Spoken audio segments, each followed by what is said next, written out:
Hey, what's up, guys? My name is Van. Some of you may know me as VHS or whatever from the horror channel, gaming channel, whatever. Today I am with Aaron Scott. Yo.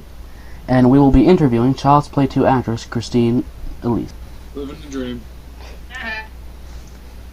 So, Aaron, would you like to start first since you'll be going to work here soon? Oh yeah, definitely. Hey, well, my name's Aaron, and honestly, it's a pleasure to meet you. Like, honestly, I have to say, Child's Play, most terrifying, but also the best experience of my life growing up. My sister actually introduced me to Child's Play back when I was like about 5 or 6 years old. At the time, terrifying, absolutely terrifying. Yeah. But ever since, I've been a fan of horror movies, especially Child's Play 2. Actually, like when Van told me about having an interview with you, I was more than happy to jump in and like get involved with this. Oh, well, let's do it. Damn right. So, like, one thing I've always wondered is just like, biggest question I've ever had since I was growing up and realized movies, actor had things behind the scene. What was it like working with a doll that was supposed to be talking? Like, how did that work? Like, how did they actually get like Chucky alive in that scenes? Well, he's a puppet, and he takes at the time he was 9 puppeteers. So there's several different puppets that had different abilities, but the full standing one would have 9 puppeteers, and one would be working his eyes, one would work his mouth, one would work his hands, or one hand each, and there's all these cords coming out of him, and then all these puppeteers around you and around him in a circle. So it wasn't scary or anything. It was more technical. Guys. Not now. Hey. A technical sort of a nightmare to try to focus on acting with this doll when there's the whole crowd of people behind him, you know? And also, it's difficult to get Chucky to do things. Like, he's the most difficult actor on any set. And so you have to be really on your game, because if the take that Chucky gets it best in is the take they're going to use. Even if you were better in every other take, it doesn't matter. Chucky gets the best takes. Another thing that was difficult about working with him was that, Alex was 7, so he had child labor laws that applied to him. And so they would shoot all his stuff first and send him home, and then they would shoot all the Chucky stuff, because all those puppeteers were SAG actors, actually. So Chucky was more expensive to have on set than I was. So they would shoot Chucky out and send him home, and then I would do all of my work to tape on C-stands. Like, there's this red piece of tape over here, that's Chucky, this blue tape over here, that's Andy. And I would do all my close-ups, all my most, important work where I'm giving my best performance, and there's no other actors even on the set with me. It's just me and some tape on a stand. So yeah, those are the more challenging aspects of working with them. That actually does sound like it's more complicated process than I would have imagined seeing the movie. Because, like, as a person who just saw the movie, all I saw was, like, this one sort of, like, full fleshed out, I really hope tonight when I go back to bed, my dolls will come back to life. Yeah, exactly. Well, they did their job well then. So what was the fight scene like? Because there's a scene where you're fighting with Chucky. Was it hard at all, or? You mean the one where he's on my back? Yeah. That was a special doll. All that doll could do was kick. So it was strapped to my neck and kicking. And I just had to pretend that I couldn't get him off of me. He was tied to me, so I actually couldn't get him off me. But that's entirely... You could just do it yourself with a pillow and pretend the pillow's trying to attack you, and throw yourself around the room and into the walls and under the bed. And, that's all I did. If you look, all Chucky does is kick. He just, his legs are like... That's all he's doing, That's pretty cool. That's actually interesting. Like, how many dolls were there in total? Like, you said there's multiple dolls. Yeah, I don't know. And it changes from movie to movie, but I don't... It was a long time ago, remember? This is like, 20... How many years ago? 7 years ago? Yeah, it was before I was born. Yeah, so... I don't know how many dolls they had. Was it hard working with a child? Because when I'm watching TV, I find children are some of the worst, but I found Alex Vincent did a great job in Child's Play. So was it challenging? He did a good job. He was a bit of a little veteran by then, having already done a Chucky movie. So it's not hard working with kids, as long as the kid can act and is focused, which Alex was, for the most part, as a little kid. I love him. I didn't see him again for like 25 years or something after we shot that. So he went from being 7 to being in his 30s by the next time I saw him, which was surreal because I didn't see any of the intervening, growth for him. But he was sweet and said that he remembers me as being the person that was nicest to him on that set, which I like. I'm happy to hear that his memory of it. And I treated him like a little brother, and he still feels like my little brother. I have a bond with him that feels like he's family to me. He's an awesome guy now too. That's awesome. Like that's actually really cool. Like, especially just like the fact, like I remember the movie like vividly. Like, how did it feel though? Like going from like the whole process of actually all that technical, like really technical like development of the movie, and then having to go and see it yourself. Like when it was all put together. Like, what were just some of your thoughts going through as you're watching the movie?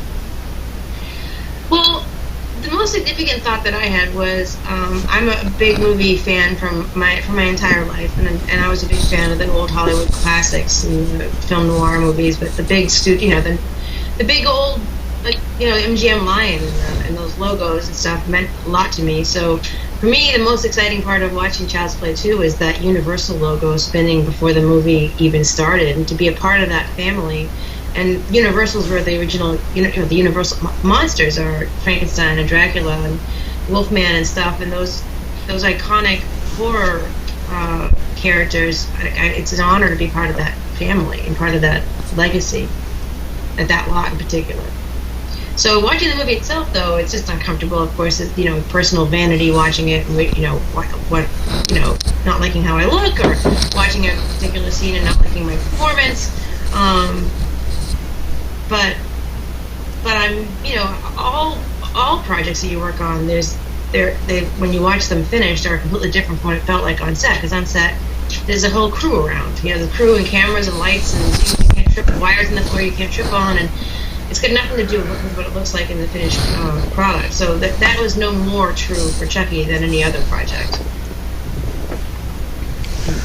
So have you seen Child's Play 1 before you went on to act in Child's Play 2?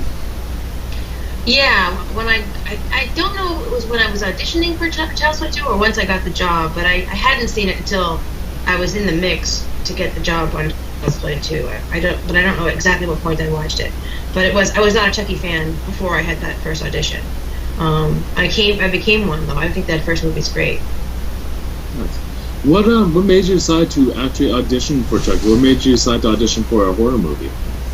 Well, they offered me the audition. That's all it takes. I mean, as an actor, I wanted to work, and that's actually true to this day.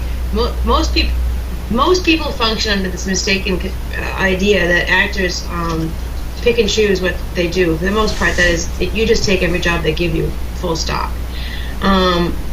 It's the only jobs I've ever not auditioned for are ones that I find that are personally degrading or embarrassing or require nudity and that kind of thing, which I'm not comfortable with. I don't have a problem with other people being naked.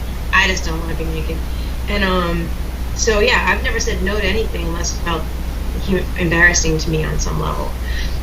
Most actors, unless you're an A-list movie star, you're not picking and choosing anything. You're just taking what they give you. It's got nothing to do with your personal taste in movies. It's got nothing to do, with the kind of stuff you'd watch on your own or what your vision for your career might be. It's just, you got an audition, you take it, you hope they give you the job. Fair. That's right, fair.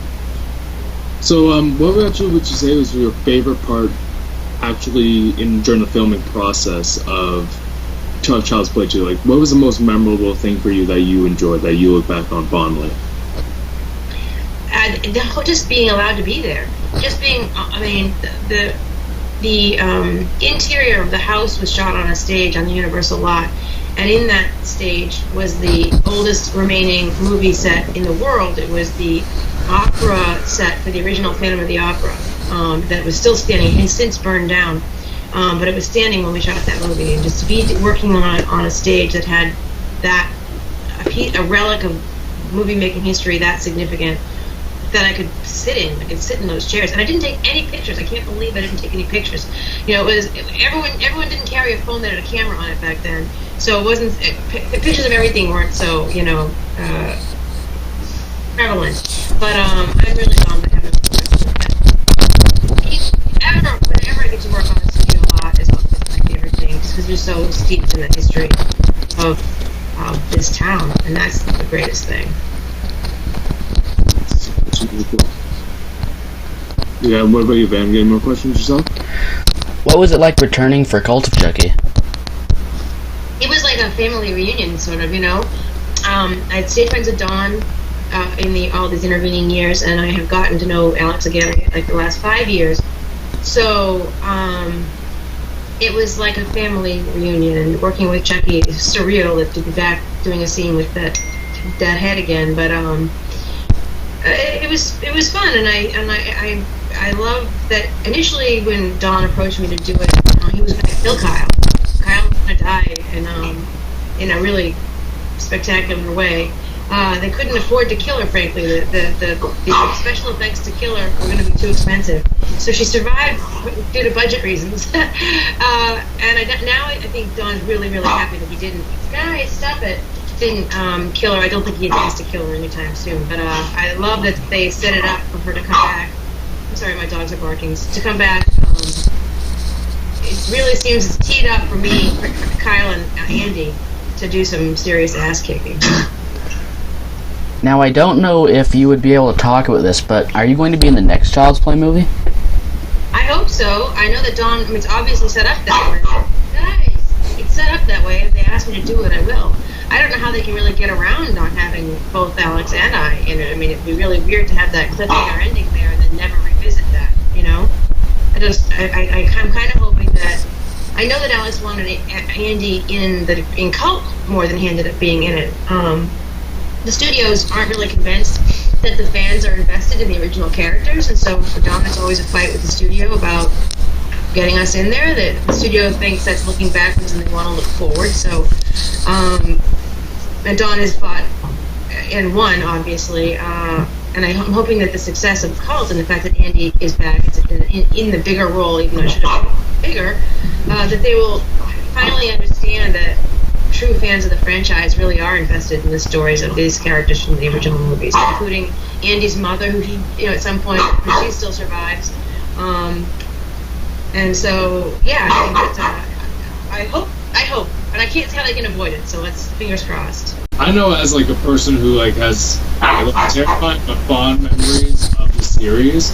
Like after being introduced to Child's Play 1 by my sister, I watched 2, Bride, Seed, and Cult, and every time a new one always came out, I'd always go back and watch the old ones because I always felt like it was enjoyable. It really brought me back into the story to go back and watch it all back up to the current like release, and like I'm definitely excited to see where like sequels come out from this because personally it's like the concept like Chucky to me is a really unique idea. Like you see things like the Leprechaun, Jason Voorhees, Freddy Krueger, but like you get from Chucky you get a serial killer whose soul was resurrected into a doll whose main goal is to get a body. So to me that's like a really unique concept, and just like the simplicity of it as well is also quite terrifying too, as like a concept saying like when I watch a horror movie I like to put myself into that situation, like what if I was in that situation, what if I saw it? Like for me, like besides Freddy Krueger, if a doll like seems like something that I would be pretty terrified about, because like Child's Play 2 they have a whole apartment store of the same doll. So like you're saying like, oh my god, what if all these were alive? And now it's teed up for that to be the case. Have you seen Cult? Yeah, I have. So that's exactly what they've set it up to be now.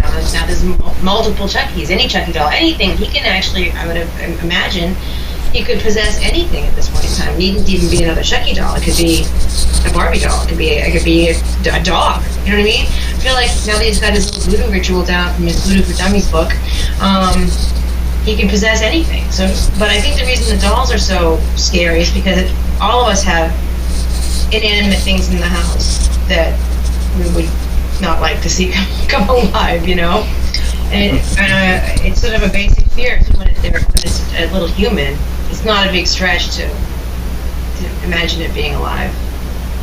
So I think that's why it's so impactful. I could definitely see that. Like when you mentioned Little Human, like I know when it's a horror movie and it has like a child as like the evil entity, it's a little bit more creepier. Like you kind of like chalk Chucky up to like a child that's sort of like killer. Yeah. It's not. Yeah. Be like happy, clean looking until like later in movies when he's going through all the beatings and rough stuff, just try and get what he wants. Yeah. So were there any scenes? Were there any scenes that were difficult to shoot? Like at the end, there was this scene where you blew up Chucky's head. Was in Child's Play too.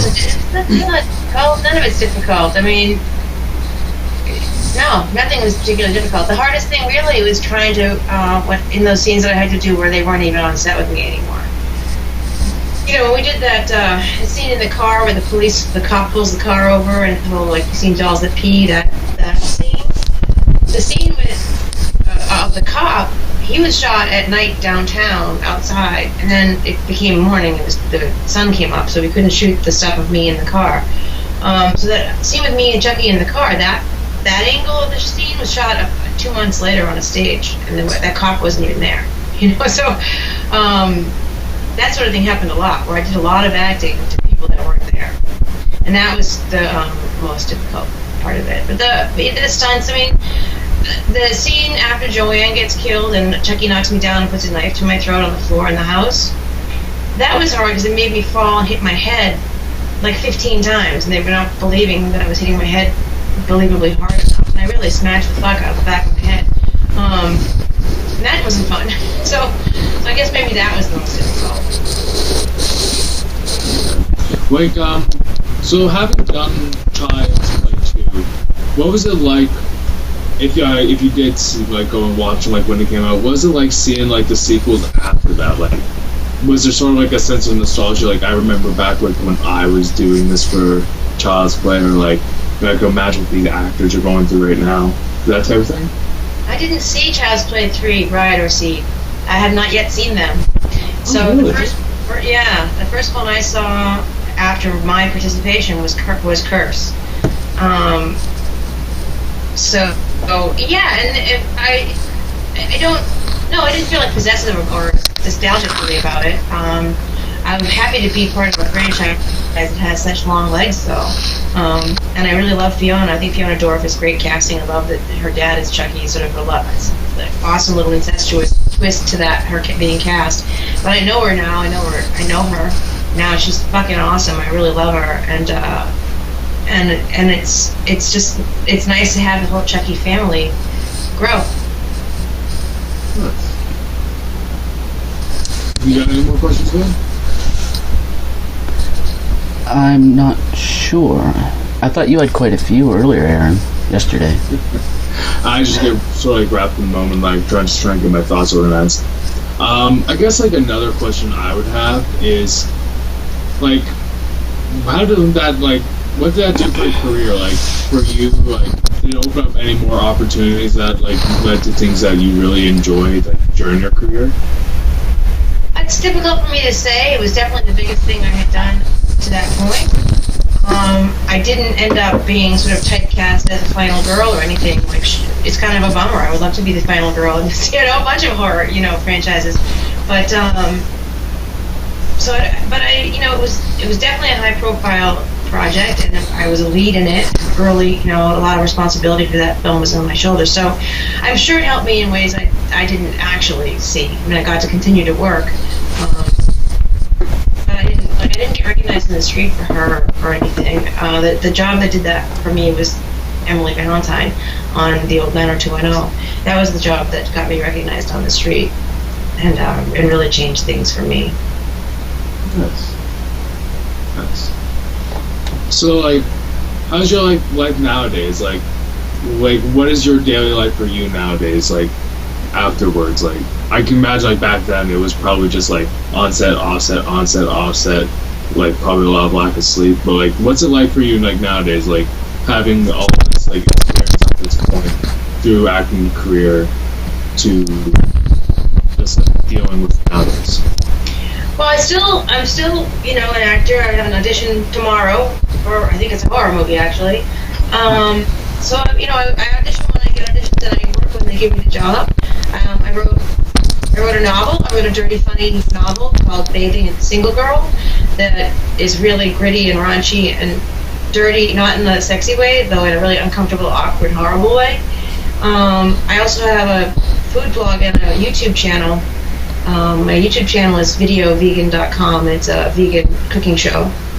And I'm a photographer, so I write, I direct, I cook, I act, I do a little bit of everything, and I foster dogs too. I do a little bit of dog rescue.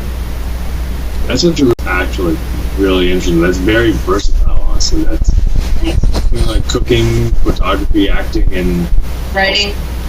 Writing, helping out animals. That's actually just like, that's really versatile. It's like, seems like you're someone who, at this point in their life, just really enjoys doing the things like they set their mind to. Well, I've always been active, but the fact that I don't work as much as I would like to work has forced me to get creative about how to stay creative when somebody else isn't hiring me to do it. So I wrote the book and I self-published it. If you guys want to get an idea of what the book is like, is at bathingbook.com is a website, and one of the tabs is the film tab, and you can watch this 10-minute short film that I wrote and directed that works as a trailer for the book. You get a good idea of sort of the tone of the book. But yeah, I have to stay busy. I have to stay feeling like at the end of my day I've accomplished something. And so that's sort of been a silver lining to not working as much as I wanted to, is I've done so many other things that I wouldn't have gotten to had I been busy. Makes sense. As a person who's all about trying out new things, I can definitely relate with you in a lot of that ways. For me, it's just there's something satisfying about being creative. So I can definitely see how taking the time to actually just explore and do different things is probably really satisfying. Just probably sitting down and looking at something and feeling accomplished each day probably feels really good. Yeah. Are you guys in Canada? Yeah, we're both New Brunswick, Canada. I did some time at Prince Edward Island in my youth. As close as I've gotten to where you guys are, but some PEI time. The Chucky's shot in Canada too, right? Oh, really? I actually didn't know that. The last two were shot in Winnipeg. Oh, wow. What do you know? I've actually been to PEI myself. My grandparents lived there for a long period of time. I used to go there every summer. It was one of my favorite times to go, unless I wore a white shirt and decided to go in the red sand. My dirt, yeah. Exactly. Good way to get a tie-dye shirt. Exactly. Any more? So what was I can think of at the moment. What was your favorite television show or movie you've been in? The favorite television show I did was a show in the 80s called China Beach. It's a show about the Vietnam War and doctors and nurses in Vietnam. That was my favorite show because it was so well written and so well acted, and they gave me the most sort of nuanced and complicated, the most deep acting stuff to do. And because it was so well written and because the other actors were so talented, I was able to really do a much better job with harder material than I expected. So I went into these every day to work thinking, oh my God, this material is so emotional, and so I'm not going to be able to get there and deliver the performance they want, but I did every time because there was so much support around. So that's my favorite TV show.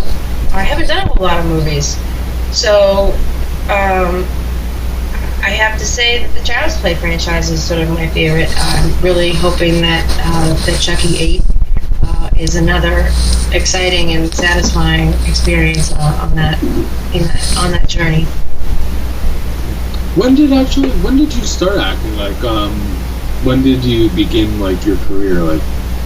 I started acting. I decided I want to try to be an actor probably when I was about 21 or 22. I've been living in LA for a couple of years already. I moved here to go to film school. Then I couldn't afford to go to film school, so I was like, well, shit, how do I get involved in movie making? If I don't go to film school, I won't have a trade that I can, use to get into the industry. So what can I do without an actual skill? That's when it needs. What can you do without training, basically? And because I was 22 or 23 when I started working, I think my first job was in 88 or 87, 88. So I was 23, but I was playing 16. I looked really young, and I played 16 for a decade. And when I did 90210 in 91, I was what, 31? So, no, I wasn't. I was 26. I was 26 playing 16 or 17. Oh, sure. You did 90210? Yeah. Oh, wow. I actually didn't know that. The original one, the Jason Priestley one. Oh, wow. That's actually funny. My brother, my older brother, his name's Dylan. He's actually named off the Dylan from 90210.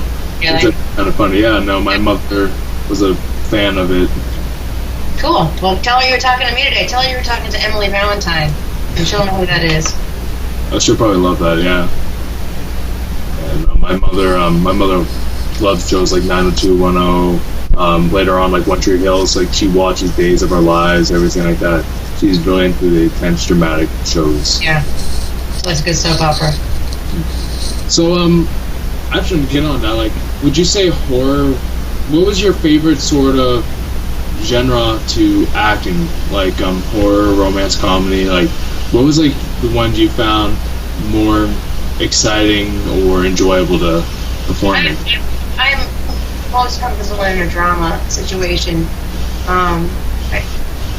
I'd like to think that in my real life I'm funny. I hope you think my book is funny if you read it, but it's hard for me to take other people's words and make them funny. So comedy, well, I love comedy. It's not something I'm comfortable particularly doing. So drama is what I do with it's my comfort zone. All right, guys, 2 more questions. I'll leave him off the van then, because he's probably after you. Well, actually, I wasn't so prepared because my computer's a piece of junk. I was expecting it to blue screen a few times during this. To do what? I was expecting it to blue screen a few times. Yeah, true. You do tend to have bad luck with your computers. I guess I can ask a couple more myself, actually. So you said you like doing drama. Like, what do you use for like inspiration for drama? Like, I know I do a theater course here at my university and that, and one of my professors who does theater there says he uses a lot of Shakespeare and local plays and uses those to kind of inspire himself for plays he writes and does himself. So like, what type of things do you use to like inspire yourself for like different roles, like your drama? I just live my life, really. The best thing, the greatest asset you have to bring to a role is your own life experience. It's difficult to draw any authenticity from an experience you haven't actually had, so just try to live as exposed a life as possible. Read a lot, watch a lot of movies, read a lot of books, get to know a lot of different kinds of people, and have some life experience. If you could give a message out to people who are, like, I remember, like, last year, I had the person in the room next to me in my dormitory, he was an aspiring actor himself. So if you can give, like, any advice or just, like, a message out to, like, anyone watching that wants to, like, go pursue acting in film, like, what would be one message you would give them?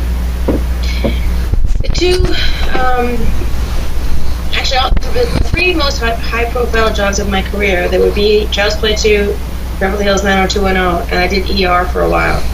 In every case, well, not so much in Child's Play, but 90210 and ER, the character description, I was unaware of it, actually. I hadn't been told what type of person they were looking for. On 90210, they were looking for a Julia Roberts type, and on ER, they were looking for a Helen Hunt from the show Mad About You type. Another type is something that I can do. I'm not Julia Roberts, and I'm not a conservative preppy. I didn't realize that's what they were looking for in those cases, though, so I just went in as myself with that black leather hat that I wore in Child's Play.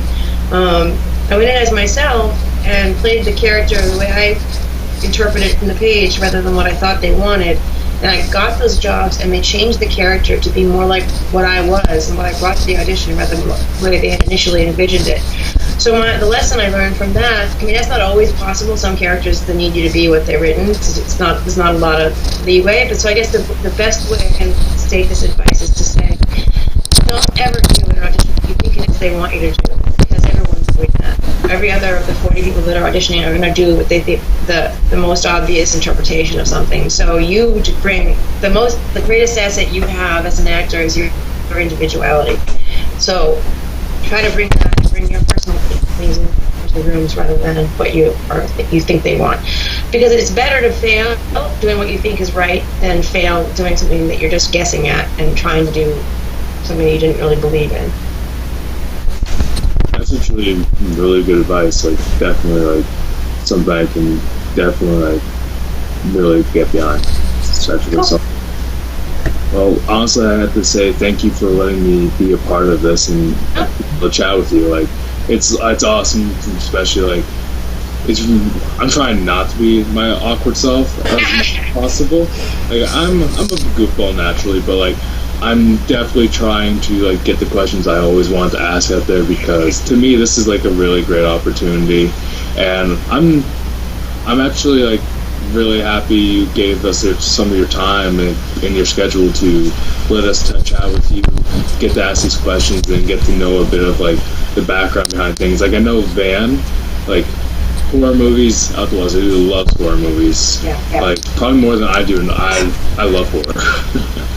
But it's actually just really cool to be able to sit back and chat with someone. You say, like, oh my god, that's so cool, like, they were in this thing that I really love, and it's just really cool to sit down and get to chat with someone who was behind and part of the creation process of something that really stuck with you throughout your life. So, like, once again, like, thank you for definitely both of us chat with you about that. Great, thank you so much. One more question. I don't know if you would remember this. What's that? One more question. I don't know if you would remember this, but how long did it take to shoot the movie, Child's Play 2? I think it was probably 15 weeks, 12 or 15 weeks, I think, maybe 2 or 3 months, somewhere in the 2 and 3 month zone, which is a lot. It's a long time. The new ones are like 18 days. I think Cult was 18 days, so, like, that's not even a third of what the Child's Play 2 got, you know? Oh, wow. I always assumed, like, movies like that would take even longer than that. Wow. I didn't know, Especially like, trying to work with the doll. Was like, It's really condensed nowadays. huh. Oh, that's interesting. Really sobering. Yeah, it should be. But definitely, again, like, thank you once again. And honestly, like, I can't speak for Van, but I'm pretty sure he'd say the same thing. I definitely wish you luck tomorrow in your audition. And Thanks. hope that you get the part. Thank you. All right, guys. Take care. Take care. It's nice meeting you. You too. Bye-bye. So yeah, Aaron, what did you think? I enjoyed it. Like, I had fun. Like, it's kind of like that overwhelming feeling, like, in your chest about, like, I remember this person from this film, and it was really cool. Like I mentioned, I was trying not to be awkward, just be myself a bit. Main reason I invited you along, because it would have just been nothing but, like, silence. If there's one thing I can do is I can chat. Yeah. Like, if you had seen the last interview I did, you would know how just quiet as shit that was. Well, I hope at least I brought some good interview quality to the show this time. Yeah, probably, yeah. So thank you guys so much for watching this video. It was great getting a chance to speak with Christine, and I'm glad Aaron was there because, like I said, it probably would have been a little slow. All of her links will be down in the description below. Go check her stuff out. Her videos are great. And if I can find a link to purchase her book, that will be in the description as well. Thank you for watching, and I'll see you in the next one.